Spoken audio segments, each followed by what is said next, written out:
¿Qué tal, compañeros? Espero que estén pasando un excelente fin de semana, un fin de semana más de cuarentena, y vamos a aprovechar este tiempo para repasar un tema, el tema que ustedes eligieron, que es VIH. Aparte de VIH, vamos a hablar un poquito del síndrome de inmunodeficiencia adquirida. Vamos a ver cómo se define y cómo es que se presenta en el paciente que tiene una infección por VIH. Es un tema súper importante, no nada más para el ENARM, sino para la práctica, sino porque es un tabú que como médico general debemos de saber responder adecuadamente. Cuando se nos haga preguntas acerca de este tema, se nos pida un consejo, tengamos un paciente o más que nada para prevenir respecto a la población general este tipo de infección. Muy bien, vamos a iniciar con un caso clínico. Tenemos una mujer de 38 años de edad diagnosticada recientemente con infección por HIV, virus de inmunodeficiencia humana. Consulta por tos seca, disnea y febrícula. La frecuencia respiratoria es de 30 respiraciones por minuto. La radiografía de tórax muestra infiltrados intersticiales bilaterales y la cifra del linfocito CD4 es de 140. ¿Cuál de estas pautas elegiría para iniciar el tratamiento empírico? Primero que nada, cuando resolvemos un caso clínico, como ya se los he mencionado en muchos videos, lo primero que hay que ver es la epidemiología. En este caso nos encontramos ante una paciente femenina de 38 años de edad. Lo segundo que hay que ver es los antecedentes de importancia. Aquí el antecedente claramente es la infección por VIH. Y por último, la tercera cosa que vamos a ver en el caso clínico es por qué va a consulta. En este caso va a consulta por tos, disnea y febrícula. Eso, aunado al antecedente de infección por VIH, obviamente lo primero que vamos a pensar es exactamente una neumonía. Si a eso le sumamos los datos específicos, que es la cuarta cosa que me interesa que chequen en cualquier caso clínico, datos específicos, datos clave del caso clínico. En este caso tenemos una cuenta de CD4 menor a 200, es decir, de 140, y en ese sentido, las infecciones oportunistas, principalmente en este caso específico, el Pneumocystis jirovecii, es un causante de neumonía. Todo paciente con infección de VIH, con un conteo de CD4 menor a 200, se debe dar profilaxis antibiótica con trimethoprim y sulfamethoxazol. Además, en pacientes graves se puede utilizar esteroide. Ahorita vamos a ver la indicación para el uso de esteroide, que básicamente es una PO2 menor a 70 milímetros de mercurio, pero se los adelanto. Muy bien, iniciamos con el tema en sí. Voy a tratar de irme lo más rápido que pueda para no aburrirlos y para que quede bien claro este tema. Es un tema muy extenso, muy bonito, que tiene mucho de dónde hablar. Pero si nos enfocamos en las partes clave, vamos a simplificar el tema y cuando nos toque una pregunta a un paciente o nos toque una situación en la que haya que aplicarle conocimiento, lo podamos recordar más fácil. En primer lugar, la microbiología y la taxonomía. El virus del VIH es un retrovirus ARN, familia Retroviridae, su familia Lentiviridae. De esto me interesa que recuerden dos cosas. En primer lugar, que es un virus ARN, y en segundo, que es un retrovirus. Eso quiere decir que a partir de ARN va a formar ADN. ¿Cómo? Con una transcriptasa reversa. Básicamente su nombre lo dice, ¿no? Al revés de ARN se forma ADN. A su vez, tenemos dos tipos de virus del VIH, VIH1, VIH2. Que nos interesa es el VIH1, que a su vez se subdivide en M, O y N, donde A es el más frecuente a nivel mundial y B es el más frecuente en Europa y América. La epidemiología, que es clave en la infección por VIH, la relación hombre-mujer es 4:1, 35 millones de casos en el mundo, 2.1 millones de casos al año, y en México tenemos 176,730 pacientes con SIDA. Esto de acuerdo a la última actualización de la Guía de Práctica Clínica 2017 para el tratamiento de pacientes con VIH. Si se dan cuenta, es una cifra muy alta, teniendo en cuenta que pues es una enfermedad que se puede prevenir. Muy bien, vamos a continuar. Nos pasamos un poquito a hablar del virus. Y del virus no nos vamos a hacer bolas. Me interesa que recuerden tres cosas: la maquinaria viral, el núcleo core y la membrana lipídica. ¿Por qué? En la maquinaria viral vamos a encontrar, aparte del ARN, que quedamos que es un virus ARN, una transcriptasa inversa y una integrasa. ¿Qué es lo que me interesaba que recordaran del virus? Exactamente, que es un retrovirus. Entonces, a partir de ARN, mediante esta transcriptasa inversa, va a formar ADN y lo va a acoplar al genoma del huésped, a las células del huésped, a partir de una integrasa. Entonces, si se dan cuenta, tanto la transcriptasa reversa como la integrasa son esenciales en el funcionamiento del virus y por eso es que lo hace tan especial. Aparte de eso, encontramos un núcleo en donde tenemos una proteína que es la P24, que toma relevancia debido a que es la primera que se expresa, que vamos a poder encontrar en estudios de laboratorio. Ahorita vamos a ver por qué y con cuál. Y por último, la membrana lipídica, donde encontramos las dos famosas glucoproteínas GP120 y GP41.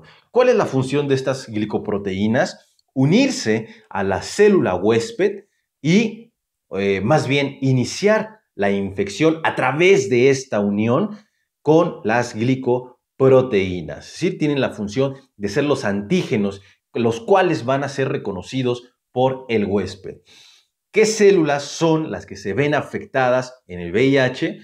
Exactamente, linfocitos T CD4 y células del sistema mononuclear fagocítico, es decir, macrófagos, células dendríticas, células de Langerhans, etc.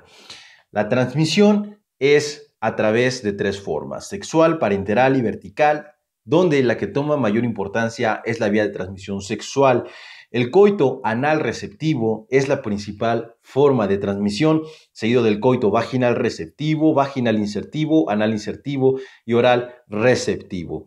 Esto se puede llegar a preguntar: ¿cuál es la principal forma de transmisión por vía sexual? Vía anal receptiva. Muy bien, les recuerdo que vamos a hablar de VIH en el adulto, porque es un tema que requiere una explicación completamente específica. Es VIH en el binomio, VIH en la embarazada, VIH en el binomio, ¿no? En la edad pediátrica. Ahorita estamos hablando de VIH en el adulto. Vamos a continuar. Microbiología, células diana, quedamos que van a ser los macrófagos y los linfocitos. En este cuadro, en esta imagen, observamos los correceptores que se encuentran en estas dos células, que son el CCR5 y el CXCR4. El virus del VIH puede tener dos diferentes tropismos, es decir, tropismo para R5, para receptores CCR5, o tropismo para X4, para correceptor, CXCR4. De eso va a depender a qué célula se va a unir.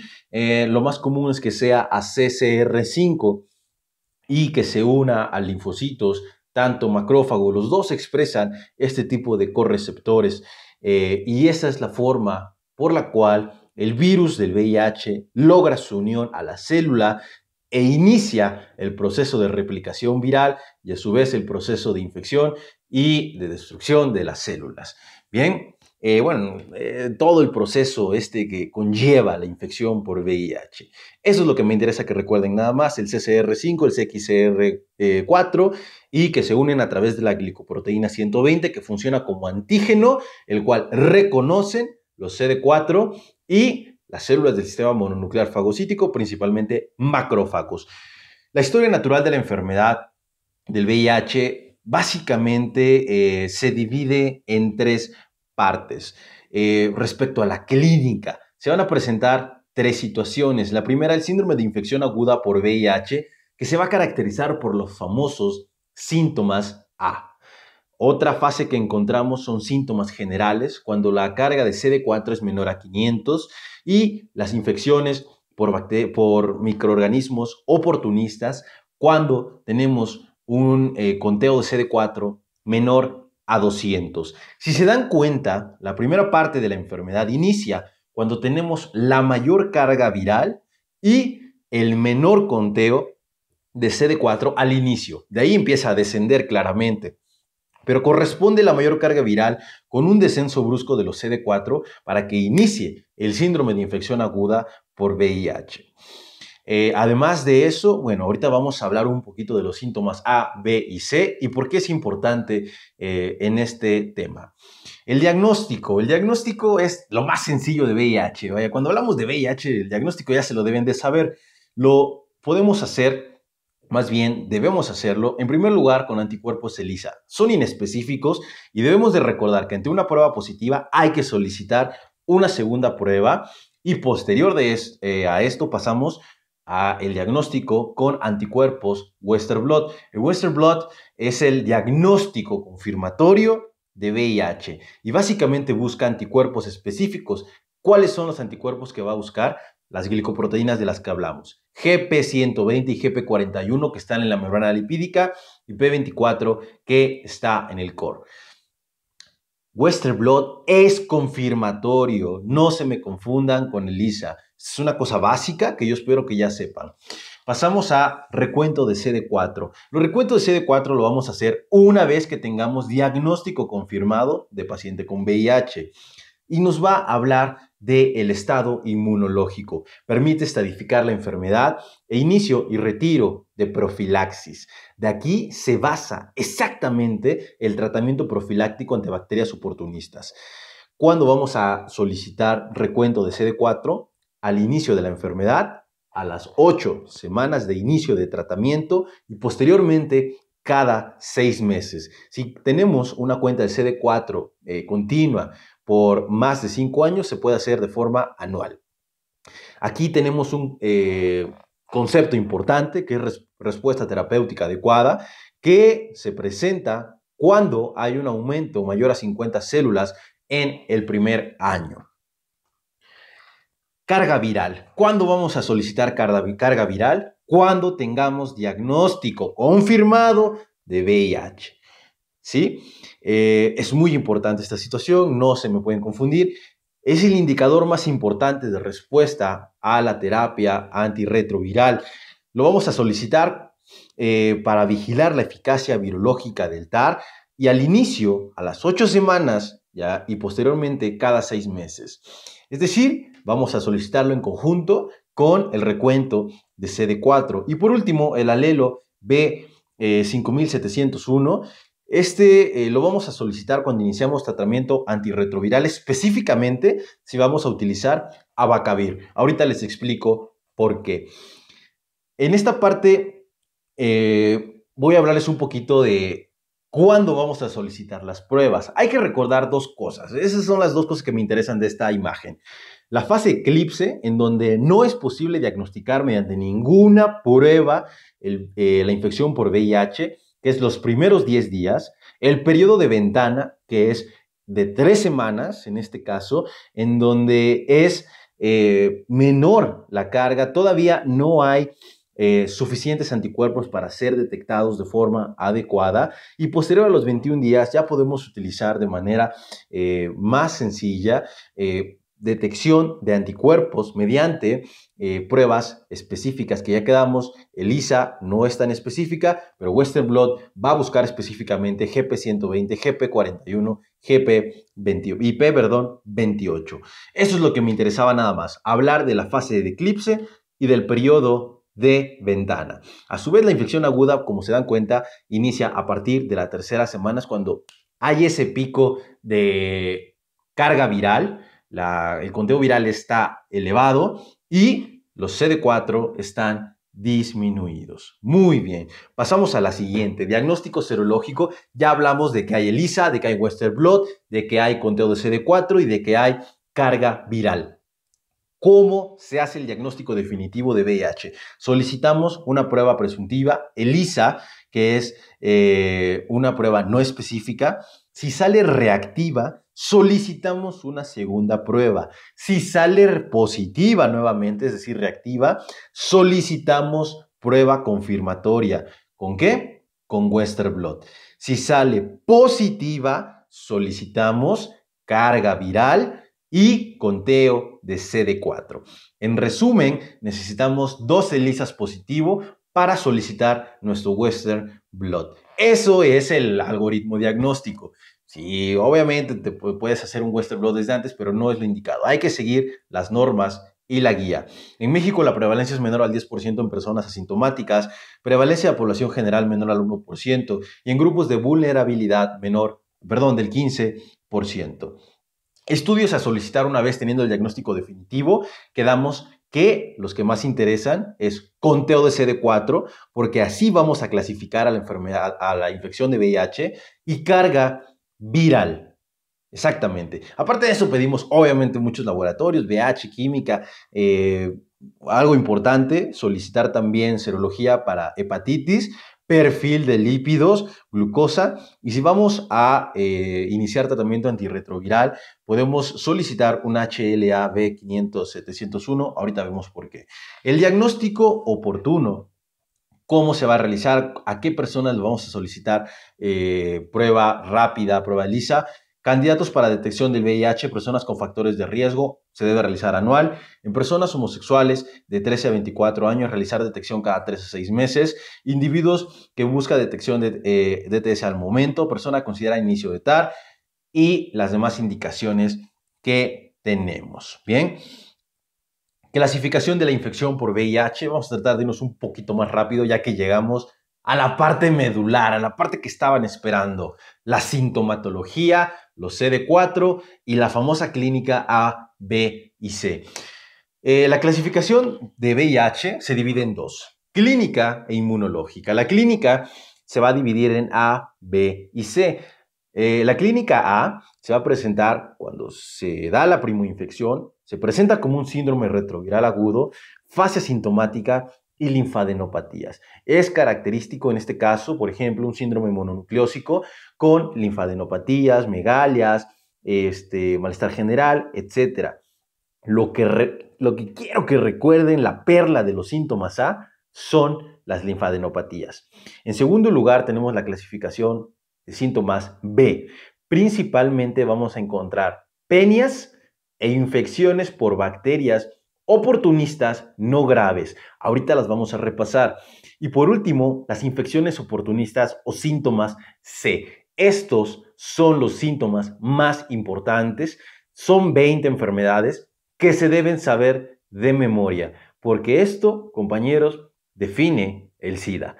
Inmunológicamente tenemos 3 divisiones. 1, cuando el conteo de CD4 es mayor a 500, 2 de 200 a 500 y 3 menor a 200. A su vez, esto nos va a dar una clasificación de VIH en A, B y C, 1, 2 y 3, de acuerdo al conteo de CD4. En México, C1, C2 y C3 es igual a SIDA. Es decir, cualquier síntoma de categoría clínica C, cualquier enfermedad C es SIDA, sin importar el conteo de CD4. Ahora bien, normalmente para que aparezcan los síntomas C, la enfermedad de C, debe de haber un conteo menor a 200 de CD4. Eso es lo característico. Sin embargo, se los llegan a preguntar C1, C2, C3, es SIDA. En Estados Unidos, además, se categoriza como SIDA el A3 y el B3, que corresponden a síntomas A con conteo de CD4 menor a 200 y síntomas B con conteo de CD4 menor a 200 respectivamente. Aquí tenemos todas las enfermedades que entran en categoría clínica A, B y C. Como se dan cuenta en A, lo más relevante son las linfadenopatías y las megalias. En categoría B, lo más importante son las penias y las enfermedades por bacterias oportunistas no graves. Es decir, encontramos candidiasis vaginal, orofaringia, displasia cervicouterina, síndrome constitucional, fiebre, y además de esto hay penias.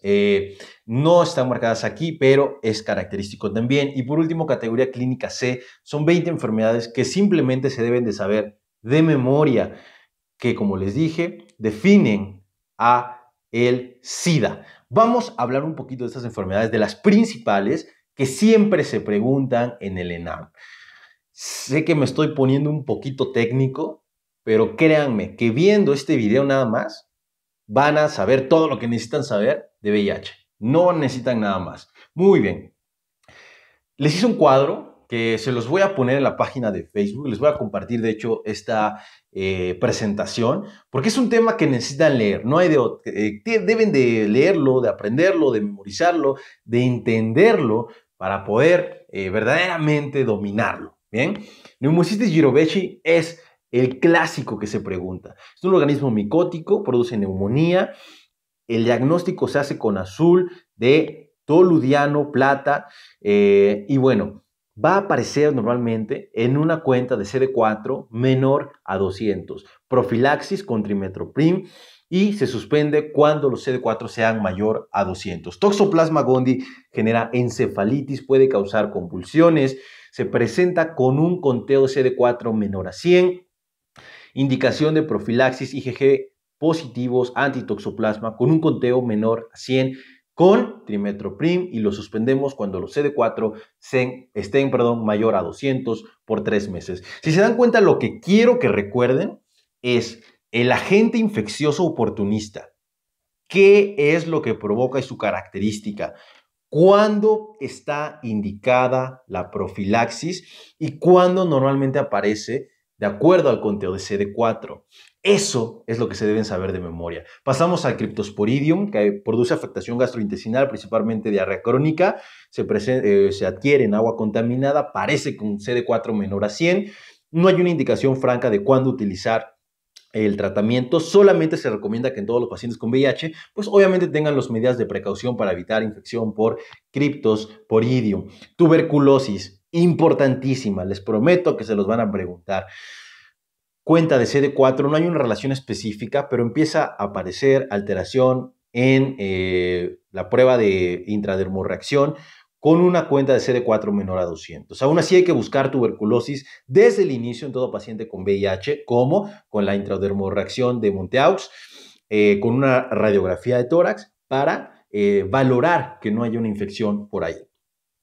La indicación de profilaxis es con un PPD positivo mayor a 5 milímetros de induración a las 48-72 horas y el tratamiento profiláctico es con isoniazida por 9 meses, rifampicina y más piridoxina, perdón. Pasamos al siguiente, el famoso complejo MAC, el cual el principal es el Mycobacterium avium. Va a aparecer con una carga, con un conteo de CD4 menor a 50. Entonces es gravísima y aparece en forma diseminada, como con infección por vía respiratoria, gastrointestinal y en general diseminada. Profilaxis con acitromicina y se va a detener cuando el conteo sea mayor a 100 de CD4. Candidiasis aparece cuando hay CD4 menor a 200. El tratamiento es erradicador con fluconazol. Criptococo.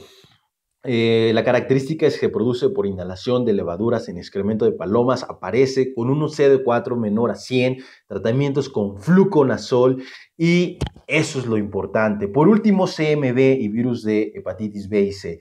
El citomegalovirus produce retinitis, aparece con CD4 menor a 50. La mejor prevención es la terapia antirretroviral para tener un conteo CD4 mayor a 100. Eso es lo importante y se suspende el tratamiento con valganciclovir cuando el conteo sea mayor a 100 de CD4. Por último, el virus de la hepatitis B y C hay que buscar desde el inicio. Ven que solicitamos serología específica y no damos profilaxis. Solamente si encontramos positividad cambia el tratamiento. Y el tratamiento está aquí en la última parte. Les voy a pasar toda esta información para que la repasen y no les quede ninguna duda.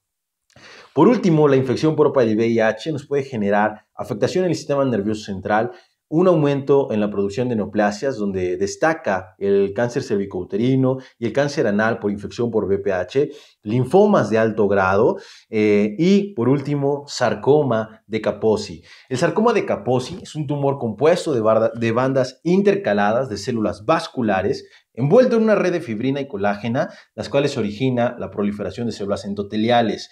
El factor de riesgo principal es homosexualidad, es decir, infección por VIH, clínica, máculas eritematosas, violáceas aisladas y nódulos cutáneos. ¿Qué es lo importante de esto? Que ante un paciente con esta sintomatología que les digan que tiene VIH, ustedes deben de contestar sarcoma de Kaposi. No hay que saber mucho de esto, es una definición ahí un poquito complicada o técnica. Lo que deben de recordar son estas manchas violáceas que aparecen en el contexto de una infección por VIH. Además, se puede presentar una forma pulmonar y una forma gastrointestinal que son más graves. Ya me cansé de hablar. Vamos a continuar. Seguramente ya me excedí del tiempo, pero se viene la parte final, la parte importante, que es el tratamiento. Indicaciones de terapia antirretroviral. El famoso TAR. Indicaciones. Se recomienda a todo paciente con VIH. Es decir, ¿cuándo vamos a iniciar terapia antirretroviral? Cuando tengamos nuestro diagnóstico de VIH. Así de sencillo. Y hay condiciones obligadas para iniciar tratamiento de antirretroviral. CD4 menor a 200 es la principal, que quedamos que es cuando atacan las infecciones oportunistas, embarazo, enfermedad órgano específica por VIH, coinfección con hepatitis B, riesgo vascular mayor a 20%, enfermedad maligna asociada a VIH y edad mayor a 50 años. ¿Qué quiere decir esto? Si tenemos un paciente que nos aparece con, por ejemplo, un sarcoma de Kaposi que sospechamos que es infección por VIH, hay que iniciar tratamiento antirretroviral. Si tenemos un paciente con síntomas C y nos va a tardar la carga viral, CD4, nos va a tardar el Western Blot, que ya saben que así es en México, podemos iniciar tratamiento antirretroviral por estas indicaciones. Bien, terapia antirretroviral. Se va a dividir los fármacos en 6 grupos, de los cuales necesito que se aprendan de memoria los 3 que están en negritas. Los ITRAN, los que yo les digo ITRAN con doble N, y los INSTI. Los ITRAN son los inhibidores de la transcriptasa reversa, análogos de los nucleótidos. ¿Recuerdan la maquinaria funcional del virus del VIH? ¿Recuerdan la transcriptasa reversa? ¿Qué es lo que pasa si la inhibimos? Pues no se produce el ADN. Entonces, si tuviéramos un fármaco que inhibiera esa transcriptasa reversa, estaría a todo dar. ¿Qué fue lo que pasó? Se descubren los antirretrovirales tipo ITRAN y se mejora el tratamiento del paciente con VIH. Entonces, los ITRAN, ¿qué es lo que hacen? Pues inhiben esta transcriptasa reversa. Los ITRAN con doble N es lo mismo, solamente que no son análogos de los nucleósidos. Y por último, los INSTI son los inhibidores de la integrasa. Quedamos que cuando se forma el ADN viral a través de la transcriptasa reversa, se une al genoma del huésped de la célula a través de una integrasa. Si evitamos esa unión, obviamente vamos a evitar que continúe el proceso de infección. ¿Qué es lo ideal? Que utilicemos un ITRAN, un inhibidor de la transcriptasa reversa, más bien en este caso 2 ITRANs, y un INSTI, un inhibidor de la integrasa. Eso es lo ideal. Y bueno, aquí les pongo los principales fármacos, otra vez los grupos completos que tenemos los ITRAN WN, los IP, que son los inhibidores de la proteasa reforzados, los inhibidores de la integrasa, los INSTI, los inhibidores de la fusión y por último, los más nuevos, los antagonistas de los correceptores CCR5, que ya hablamos de eso, no lo voy a tener ahí.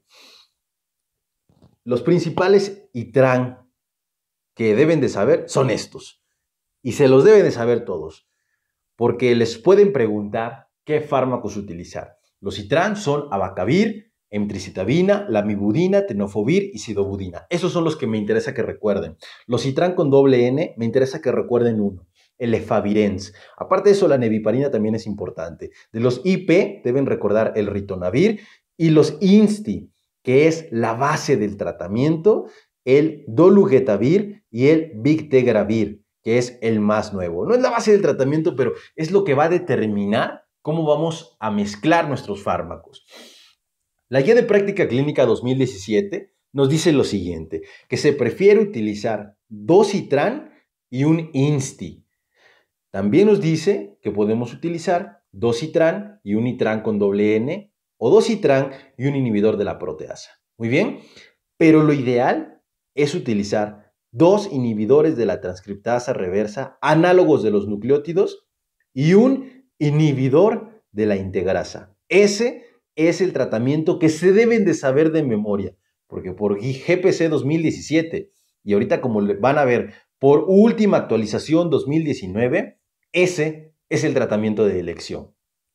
¿Y cuáles son los dositran que normalmente se utilizan? El abacavir y la lamivudina más un inhibidor de la integrasa, dolutegravir, pero en primera opción utilizamos tenofovir y emtricitabina, los dos son itran, y aparte de eso le sumamos un inhibidor de la integrasa, el dolutegravir, pero en 2019 se aprueba en México el uso del Bictegravir, que es un inhibidor de la integrasa de segunda generación.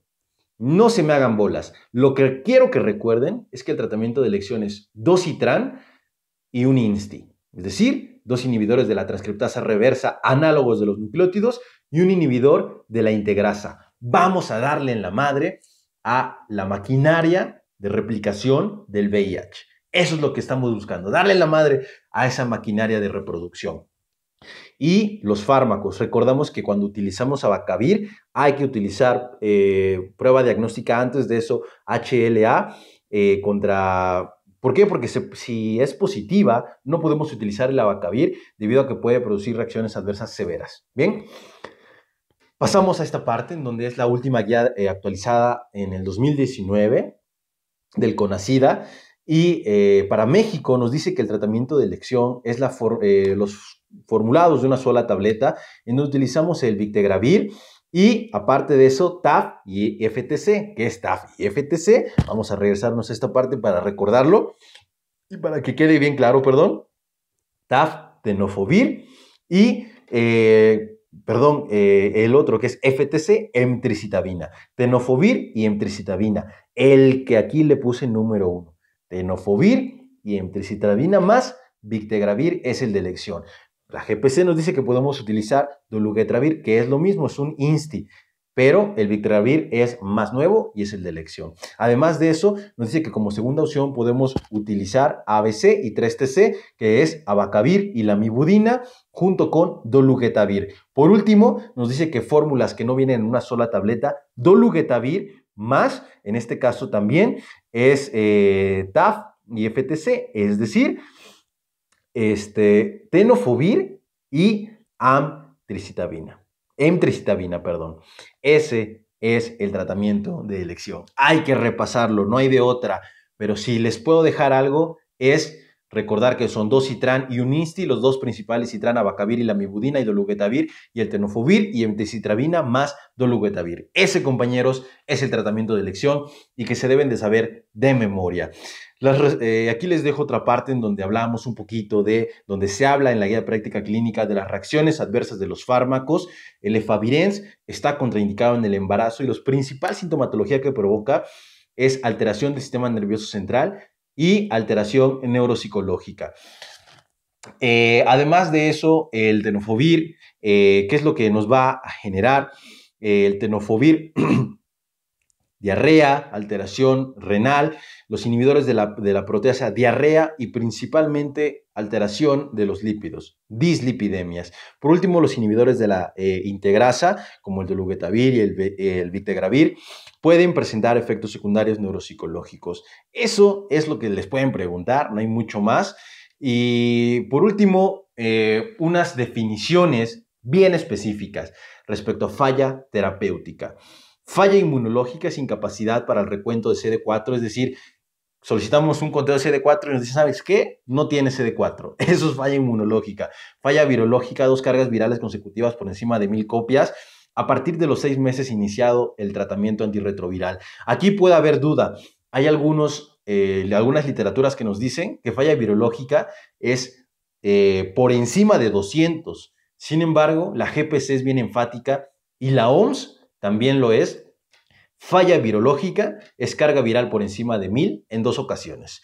BLIPS, respuesta virológica óptima, que es lo mismo a carga viral indetectable, menos de 50 copias. BLIP, de 50 a 200 copias, elevaciones, digamos, momentáneas. Viremia persistente de bajo nivel es, obviamente, por debajo de 1000 copias. Y mutaciones asociadas a resistencias, aquí se las dejo también. Por último, ahora sí, infección ocupacional, profilaxis, postexposición. El tratamiento es exactamente el mismo que el de inicio en un paciente con VIH, tenofovir y emtricitabina más dolutegravir, y aquí también nos marca el raltegravir, pero lo que deben recordar es el tenofovir y la emtricitabina y el dolutegravir. ¿Cuándo lo vamos a dar? Cuando hay un riesgo de transmisión, picaduras, secreciones, en ojos, en boca, en heridas de pacientes diagnosticados con VIH. Y debe de ser antes de las 72 horas post-exposición, porque si no, ya no nos sirve de nada. Por último, les dejo la bibliografía, que si se dan cuenta es extensa. La verdad es que sí me tardé en revisar este tema 2 días. Y bueno, espero que haya quedado claro. Sé que hay muchas dudas. Sé que van a tener que ver este video varias veces. Pero créanme que esto es todo lo que se pregunta. Es lo más importante.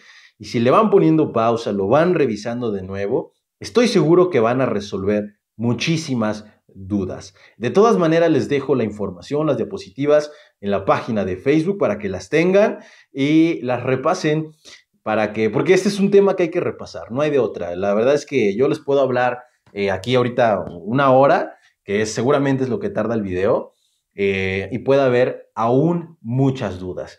Véanlo con calma, no se estresen, perdón por haberme tardado tanto, pero es necesario en estos temas. Este tema está, yo creo que en el top 10 de preguntas en el ENARM. Entonces, merece su horita de repaso, al igual que ATLS, ACLS y todo eso. Muchas gracias, camaradas, por haberme escuchado. Les reitero una disculpa por haberme tardado tanto, pero espero que les haya servido aunque sea de poco.